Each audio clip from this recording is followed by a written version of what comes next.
So I'm going to show you how you can add logos and badges inside of any Shopify theme just like this. So first things first, what you're going to need to use is this app called Flexi.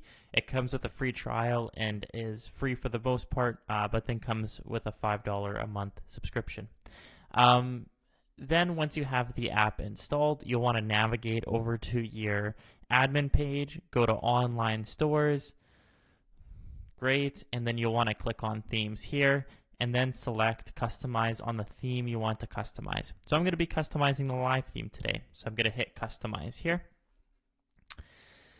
Then I'm going to navigate over to my product page. So I'm going to click up top here, go products, default product, and then sure, we can use this Nike Air example. So now I have this already set up, but I will show you step by step how you can add this in.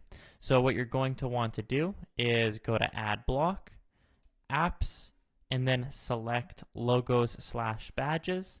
Then you'll notice once it's added, it'll say Add Images to get started. You'll want to add in your primary images here. So let's add in Vogue, let's add in Guardian, let's add in Men's Health, and you'll see just like that, the images are added in.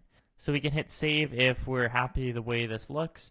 If not, what we can do is we can adjust the max width. So if we want these to be way smaller and then centered, this is something we can do if you have even smaller badges, but I'm going to leave the max width around 744 pixels. Other things we can do is change the background color. So for this example, I'll change it to this light gray, and I'll set the quarter radius to 4 pixels and add a little bit of spacing above. So I'll do 6 pixels above and 6 pixels below, and that adds a little gray background.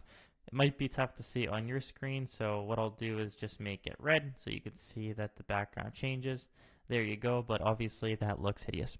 So in short, that is how you can add logos and badges to any Shopify theme in just a matter of clicks.